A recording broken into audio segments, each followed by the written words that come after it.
Պարոն Սողոմոնյան, արդեն քանի օր է, ինչ շարունակվում է Իսրայել-Իրան բախումը, ըստ ձեզ ինչ ավարտ է այն ունենալու։ Իսրայել-Իրան բախումը ահագնացում տեղի կունենա, եթե դրա մեջ ներքաշվի Ամերիկայի Միացյալ Նահանգները, եթե Ամերիկայի Միացյալ Նահանգները Իրանի դեմ իրականացնի հարձակողական գործողություններ, այդ դեպքում իրավիճակը, այսպես ասենք, տարածաշրջանում դուրս կգա վերահսկողությունից եւ մեծ տարածաշրջանային պատերազմի կվերածվի, ամբողջ խնդիրը նրանում է, որ դա տեղի չունենա։ Ամերիկայի Միացյալ Նահանգներում դեռևս ստույգ որոշում չկա, ճիշտ է, բարձրաստիճան զինվորական ղեկավարությունը ԱՄՆ-ի հակված է միջամտելու Իսրայելի կողմից գործողություններին մասնավորապես, բայց քաղաքական պատասխանատուների զգալի մասը դեմ է արտահայտվում դրան։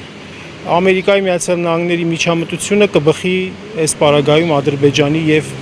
Թուրքիայի շահերից, որպեսզի իրավիճակը այդպես դուրս գա հսկողությունից, այսինքն Իրանը ներգրավված լինի, ներքաշված լինի ամբողջապես ռազմական գործողությունների մեջ, ինչը Ադրբեջանին եւ Թուրքիային հնարավորություն կտան խաղարկելու այսպես կոչված Զանգեզուրի միջանցքի անեքսիան իրականացնելու, այս է մեր հիմնական մտավախությունը, բայց դրանից բացի այլ մտահոգություններ եւս կան, մասնավորապես տնտեսական բնույթի, օրինակ հենց քանի որ համաշխարհային նավթի փոխադրումների 30%-ից անցնում են Օրմուզի նեղուցով, որը որ Իրանը վերահսկում է եւ կարող է այն անանցանելի դարձնել, դրանից նավթի գները կբարձրանան եւ նավթի գների բարձրացումից օրինակ Ադրբեջանը շատ կշահի, Ադրբեջանի անկում ապրող տնտեսությունը կշահի եւ ընդհակառակը Հայաստան-Իրան բեռնափոխադրումների հետ կապված որոշակի ռիսկեր կառաջանան, չնայած ինչ որտեղ կարող է նաև հնարավորություններ ստեղծվեն, համենայն դեպս տնտեսական ռիսկերը նույնպես դեռևս հաշվարկված չեն, ինչպես նաև փախստականների ներհոսքի հետ կապված ռիսկեր գոյություն ունեն, համենայն դեպս մեզ հետաքրքրում է հնարավորինս կայուն Իրան։ Պատմությունը մեզ հուշում է, որ Ադրբեջանը մշտապես օգտվել է աշխարհաքաղաքական զարգացումներից, հիմա Ադրբեջանը ըստ ձեզ ինչը դիրքորոշում է ընդունելու եւ շատ կարեւոր է թե Հայաստանը ինչ դիրքորոշում է ընդունելու Իրանի հետ հարաբերությունները։ Վերջին տարիներին Իսրայելի եւ Ադրբեջանի միջև համագործակցությունը զարգացել է, խորացել է, հատկապես 2016 թվականի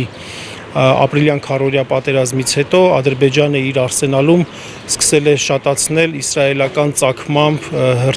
զարգացած հրթիռային համակարգեր եւ անօդաչու թռչող սարքեր, Իսրայելի համար իսկապես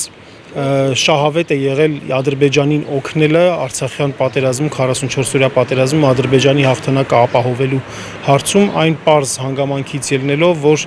Ադրբեջանի եւ Իրանի միջև ինչքան շատ լայն լինի սահմանը, այնքան Իրան հետախուզական եւ դիվերսիոն ներթափանցելու հնարավորություններ կլինեն։ Մի քանի փաստեր արդեն իսկ հրապարակային են, որոնք ցույց են տվել այս Իսրայել-Իրան հակամարտության ժամանակ, վերջին լարվածության ժամանակ Ադրբեջանի կողմից Իսրայելի օգտին եւ հակաիրանական գործողությունների մասին։ Պարզապես Ադրբեջանը դեռևս դա հրապարակային եւ բացահայտ ձևով չի անում,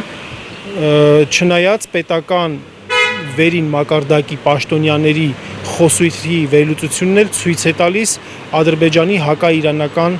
տրամադրությունները եւ դրա համար ես նշեցի, որ եթե այս կոնֆլիկտը էսկալացվի, ահագնանա եւ վերաճի Աստված մի արածցե տարածաշրջանային մեծ բախման, Ադրբեջանը դրանից օգտվելու է բնականաբար հանդես գալով Իսրայելի օգտին, վերջնական քանի որ նպատակը Իսրայելի Իրանում ոչ այնքան միջուկային ծրագրի խափանումն է, որքան Իրանի Իսլամական Հանրապետության կազմաքանդումը, այսինքն որ այնտեղ լինի այլ վարչակարգ հաստատվի, պրոարևմտյան եւ ոչ հակաիսրայելական վարչակարգ հաստատվի։ Իսկ այդ պարագայում մենք չգիտենք ինչ քաոս տեղի կունենա Իրանում, Սիրիան, որովհետև մեզ դրա օրինակը ցույց է տալիս այդպիսի փոփոխության դեպքում իշխանության բազմազգ երկրներում իշխանության փոփոխության դեպքում ինչ մեծ ռիսկեր են առաջանում եւ դրանից այդ բանի մեջ այդ պղտոր ջրի մեջ թուրքյան եւ ադրբեջանական ինչ ձկներ կարող են որսալ։ Պարոն Սողոմոնյան, հենց այս ֆոնին Նիկոլ Փաշինյանն էլ հայտարարել է, որ շուտով հնարավոր է մեկնի Թուրքիա եւ հանդիպում ունենա Էրդողանի հետ։ Սա ինչ է տալու Հայաստանին։ Նիկոլ Փաշինյանի արդեն այցը պլանավորված է եւ փոխարտգործնախարարն էլ գնացել է եւ հանդիպում է ունեցել, ինչ է տալու Հայաստանին։ Փաշինյանի քաղաքական ուղեգիծը ոչ թե այն է, որ Հայաստանը սպառնալից իրավիճակներում որպես պետություն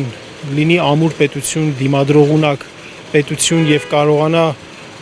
հակահայկական օրակարգերի դեմ հանդես գալ հուսալի դիվանագիտական եւ ռազմական մեխանիզմներով, պաշտպանական մեխանիզմներով, այլ պարզապես ջանք չգործադրել այդ ամեն ինչի վրա եւ գնալ ու մուրալ խաղաղություն զիջումների դիմաց։ Եկեղեցու դեմ վերջին արշավը ակնհայտորեն ուղղորդված եւ թելադրված էր թուրք-ադրբեջանական տանդեմի կողմից, որովհետեւ նրանց ձեռնտու է մեր եկեղեցու թուլացումը, նրանց համար շատ կարեւոր է այդ ամեն ինչը։ Ես հիմա չգիտեմ, այս ահագնացող իրավիճակում Թուրքիան ինչ որ պահանջները մեզնից խստացնելու է, սպառնալիքները շատացնելու է, պահանջները խստացնելու է։ Ինչ է դրա դիմաց ինքը ակնկալելու Հայաստանից։ Հաստատ հենց այնպես սիրուն աշկերի Նիկոլ Փաշինյանի սիրուն աշկերի համար բան չի անելու, կանգ չի առնելու, կամ իրականացնելու է աջակցելու է ագրեսիվ գործողության որևէ, կամ դրա չլինելու դիմաց մեծ զիջում է պահանջելու։ Այցից հետո ավելի պարզ կլինի, թե որն է զիջումը, այցից հետո Նիկոլ Փաշինյանի խոսույթից պարզ կլինի, բայց արդեն իսկ հակաեկեղեցական այս գործողությունները, որ նա ղեկավարում է, իրականացնում է, արդեն իսկ խոսում է նրա Թուրքիայի եւ Ադրբեջանի առջեւ ստանձնած նոր պարտավորության մասին մեծ հարված հասցնել Հայաստանյան Առաքելական Սուրբ Եկեղեցուն,